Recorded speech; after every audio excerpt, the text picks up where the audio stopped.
நான் நடிச்சிட்டு இருந்த சமயத்தில் எல்லாம் எனக்கு பறக்கத்தா எவ்வளோக்கு எனக்கு படங்களை நல்ல படங்களை கொடுக்க முடியுமோ அவ்வளோக்கு நல்ல படங்களையும் கொடுத்தாங்க. சில தவறான படங்களை கூட நான் நடிச்சிருக்கேன்.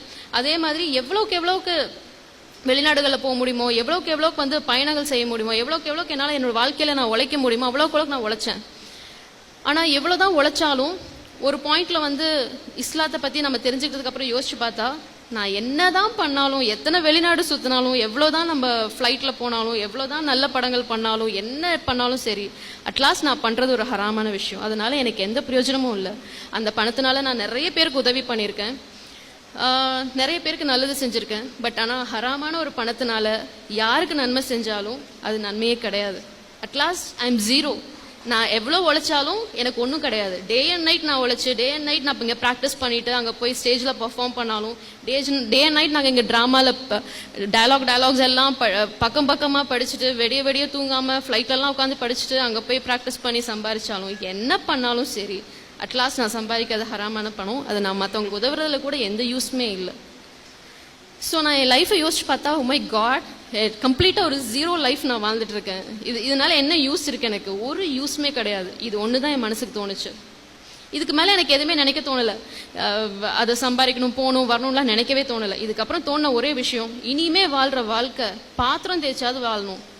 அட்லீஸ்ட் வீட்டில் உட்காந்துட்டு ஒரு சும்மா துணி அடிச்சு ஒரு ஆல்ட்ரேஷன் பண்ணால் கூட மெட்ராஸில் சம்பாரிச்சிக்கலாம், அப்படியாவது வாழ்ந்துக்கலாம் அப்படின்னு ஒரு டிசிஷன் எடுத்து தான் ஸ்டெப் பை ஸ்டெப்பாக கொஞ்சம் கொஞ்சமாக படங்களை எல்லாத்தையும் ஏன்னா டப்புன்னு விட்டுட்டும் வர முடியாது. ஏன்னா நம்ம வெளியில் கடன் வாங்கியிருப்போம், நிறைய கமிட்மெண்ட்ஸ் இருக்கும்.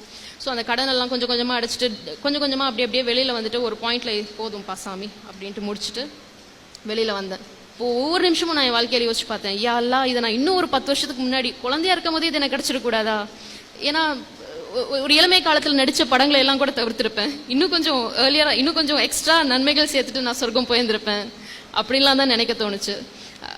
சில பேர் நினைப்பாங்க நிறைய பணம் சம்பாதிக்கணும். என்னோட லைஃப்லாம் எப்படின்னா ஆப்வியஸ்லி எல்லாருக்கும் உங்களுக்கு தெரிஞ்சிருக்கும், ஆக்ட்ரஸ்னால் நல்லா சம்பாதிப்பாங்க, நல்லபடியாக லைஃப் செட்டில்டாக இருப்பாங்க, அந்த மாதிரி இருப்பாங்க.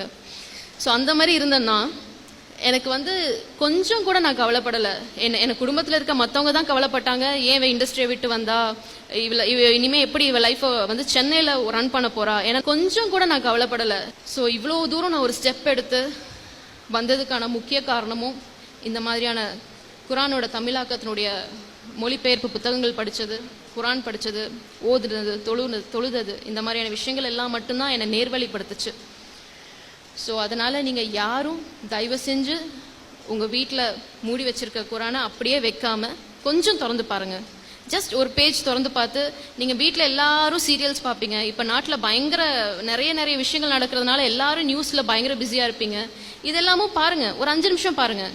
5 நிமிஷம் பார்த்துட்டு கொஞ்சம் கொஞ்சமாக அவாய்ட் பண்ணுங்கள். ஒரு டெய்லியும் 1 மணி நேரம் 2 மணி நேரம் பார்க்குற விஷயத்த ஒரு 1 மணி நேரம் ஆக்கிட்டு 1 மணி நேரம் நீங்கள் குரானுக்கு ஸ்பெண்ட் பண்ண ஆரம்பிங்க. அடுத்து ஒரு 2-3 நாள் கழிச்சு நீங்கள் அந்த 1 மணி நேரம் பார்க்குற அந்த டிவி உங்கள் நினைப்புக்கே வராது. ஏன்னா நான்லாம் அப்படி தான் பண்ணேன். என்னால் 24 மணி நேரம் டிவி பார்த்துட்டு இருப்பேன். என்னால் ஒரு பாயிண்ட்லலாம் வந்து எனக்கு குரான்லாம் எடுக்கவே முடியல. ஏன்னா நமக்கு ஷைத்தான் அப்பப்போ வந்து டிஸ்டர்ப் பண்ணுவாங்க இல்லையா?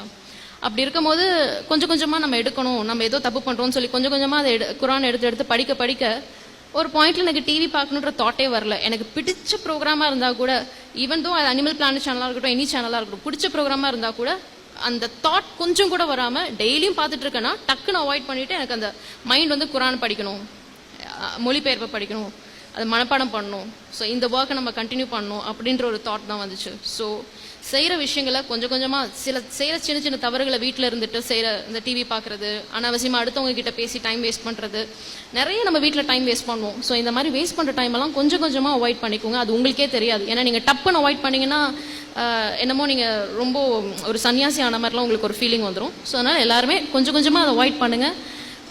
ஒரு பாயிண்ட் இல்லை ஒரு பாயிண்ட் நீங்களே எல்லாத்தையுமே அவாய்ட் பண்ணிடுவீங்க. உங்களுக்கு வந்து எது சரி எது தப்புன்றது உங்களுக்கே நீங்கள் படிக்கிறது மூலமாக தெரிஞ்சுப்பீங்க. நம்ம நினைக்கிற மாதிரி நம்மளால எதுவுமே செய்ய முடியாது. அவன் நாடினா மட்டும்தான் எதுவுமே செய்ய முடியும். இன்ஷா அல்லாஹ் அல்லாஹ் நாடினால் மட்டும்தான் எனக்கும் அந்த ஹிதாயத் கிடச்சிது. ஏன்னா இத்தனை கோடி மக்களுக்கு நடுவில் நான் ஒரு எறும்பு மாதிரி தான், எங்கேயோ ஒரு ஓரத்தில் ஓடிட்டு இருக்கிற ஒரு எறும்பு. நமக்கு ஃப்ளைட்லேருந்து பார்க்கும் போதே எல்லாமே இவ்வளோ குட்டி குட்டியாக தெரியுதுன்னா இந்த ஹோல் வேர்ல்டில் இமேஜின் பண்ணி பாருங்கள். ஒவ்வொரு ரிவர்ட்டட் முஸ்லீம்ஸும் ஜஸ்ட் லைக் ஒரு சின்ன எறும்பு மாதிரி தான் இருப்பாங்க.